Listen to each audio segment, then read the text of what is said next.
what is the cycle shape that we're expecting next? In other words, what's going to look like? Well, you know that all cycles are expected to be capital M shapes, like that, but this one is likely to be skewed and is likely to look a little bit more like that. Okay, so that's what we're expecting. So it seems very likely that if this analysis proves to be perfectly correct, as it has done over the past few weeks, then it does seem very likely that the 80-day cycle trough has occurred, possibly 2 weekends ago, and price has been struggling to get out of that. It might have a little more upside movement into it, but not necessarily. And then, of course, we're expecting the move down into the 40-week cycle trough that we've been speaking about. Now, before I take a look at alternatives and what might be happening instead, let me just point something out in the short term, and let me pop up some FLDs again. And show you something that is a little known thing about FLDs. I say it's little known because it's something I've discovered and I've always worked with.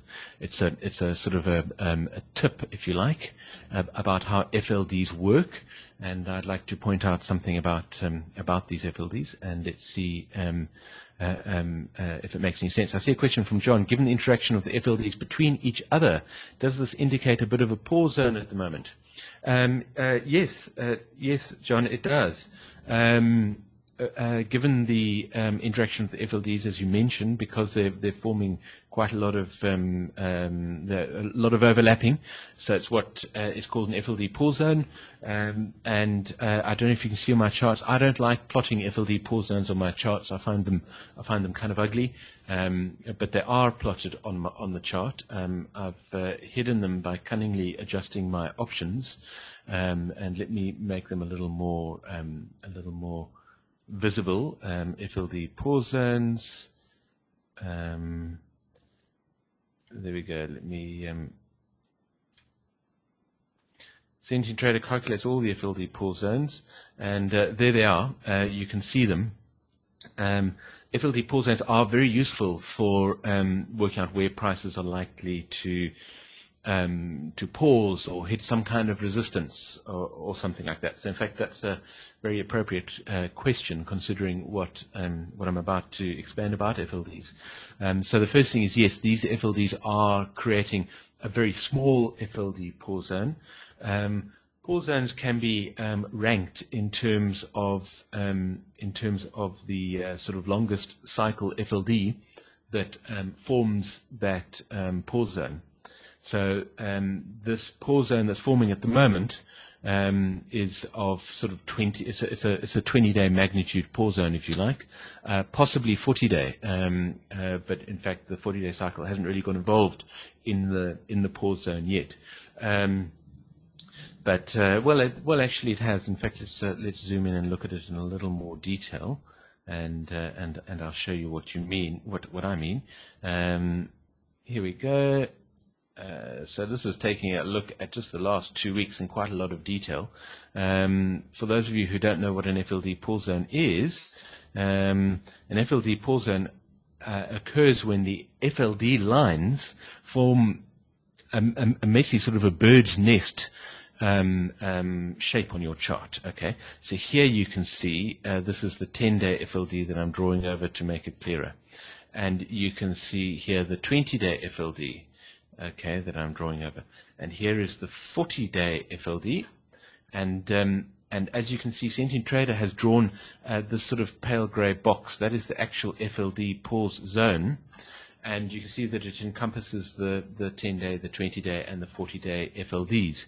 They're all making nasty shapes. They're going in opposite directions, as opposed to the sort of opposite of an FLD pause zone is a cascade pattern, which is busy forming up here. A cascade pattern occurs when the FLDs form nice parallel lines and they don't overlap. there's a cascade pattern. There's a cascade pattern presently in place of the 10-day and 20-day cycles, those FLDs. Some people might consider the 40-day FLD a part of that cascade pattern. But I'm going to explain to you why I don't think that 40-day FLD is part of the cascade pattern. Okay, so let me explain that. So yes, we do have an FLD pause zone occurring here at the moment. Now, what happens with an FLD pause zone? Well, where an FLD pause zone occurs, FLD pause zones can be used to generate projections. Okay. Sentient Trader sort of does it behind the scenes, and it's used in creating the FLD pattern projections. So if I show you that 40-day pattern projection, and let me just come out a little bit. There we go. That pattern projection has been created using those FLDs. Okay, for all of the cycles. So when there's a pause zone that is found there, then Sentient Trader will use that pause zone in generating that FLD pattern projection. So of course Sentient Trader does a lot of that sort of processing and work for you, which I've often thought is a problem with Sentient Trader, if you like. It might seem like a weird thing to say, but because the software does so much for you, there's a tendency for people to not think very clearly about the analysis and what's happening in the markets.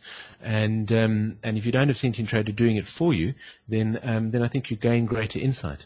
So let's spend some time. We'll spend the next 10-15 minutes talking about what is happening in these FLDs.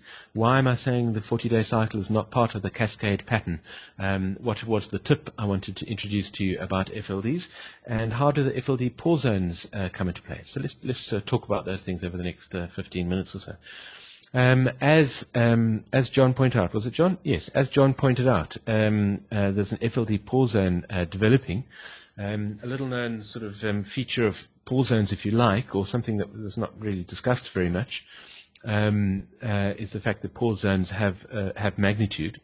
In terms of the longest cycle that is an FLD that has formed the pause zone, which, as I showed you a moment ago, is in the case of this pause zone over here, is the 40-day cycle. Okay, I've just drawn a circle around that pause zone. Now, how are pause zones used? They're used very simply to generate projections. Okay, and the projection is used very much as the projection that comes off the FLD. Okay, so of course we use FLDs to generate projections because when price crosses the FLD, we can generate a projection from that point, and you can do the same thing with FLD pause zones. Now, again, Sentient Trader does this behind the scenes, and it doesn't make much noise about it, but it uses FLD pause zones in generating those FLD pattern projections. But it's a very useful thing for you to do. Go and look at your charts and see what FLD pause zones you can find, or at least Sentient Trader will find them for you probably, and you can work out what projections are generated as a result of those pause zones. Okay, now what I'm going to do is work out. This computer is playing up at the moment.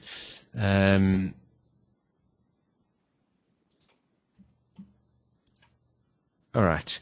What I want to do is work out where the lowest price point is. Let's assume, for the sake of this argument, that the lowest price point here is from Friday last week. Okay, here we have an FLD pause zone. Now, price is still trapped in that FLD pause zone, as you can see, by which I mean price hasn't actually sort of broken away from the pause zone. How do you create projections as a result of a pause zone? It's very, very simple. You do the same thing as you do for an FLD, and you find the point at which price emerges from the pause zone. And I must point out that the projection is not valid yet, because price has not yet broken out of this pause zone. But here is the trough. I'm drawing a circle around it, I'm drawing a little arrow. Here is the pause zone. If price breaks up above this pause zone, and note I say if price breaks up above this pause zone, then we can create a projection. The projection is created from the center of the pause zone, and you can just use your eyes to determine the center of the pause zone. Sentient Trader uses horribly complicated mathematics to calculate, well, it's not that complicated, to calculate the center, and you, as a result, create a projection. Okay, and again, same as with a normal FLD projection, projections are more accurate in terms of price target than they are in terms of time. Okay, so often the time of an FLD pause zone projection is not very accurate, but the price often is very accurate. Okay, so that low price is that price down there, which I think is about must be about 40.50 or something like that, and the middle of this pause zone is pretty much where price closed at the moment. Call it 40.75. So from 40. Am I right in saying it's about 40.30? From about 40.30 to 40.75 is 45 points. We add 45 points and we get up to a target of about 41.30. Okay, so now if price does break out of that pause zone, then we would expect price to move up to about 41.30. Now, why did I mention the magnitude of pause zones? Okay, it's a projection. Who cares about the magnitude? Well, we do actually, because that projection would likely be the peak of the longest cycle in the pause zone. What's the longest cycle in the pause zone? As you can see, it's highlighted.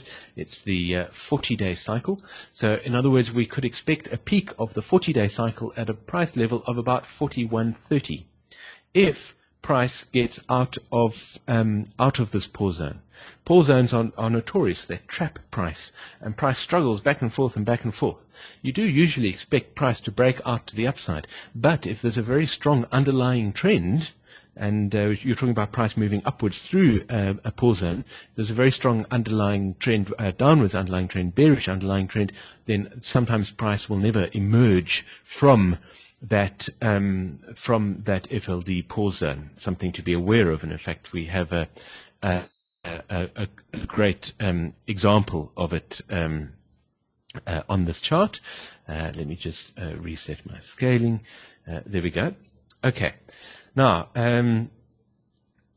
you can see several other pause zones, and one of them in particular is this pause zone over here. Let me draw a circle around it. You see this big pause zone here? Okay, that's a big pause zone. If you have a look at the price interaction that has generated that pause zone, you will discover that in fact the longest cycle in that is I think of at least 20 week, if not 40 week. Let me turn off the whiteboard and plot a few more FLDs. The problem with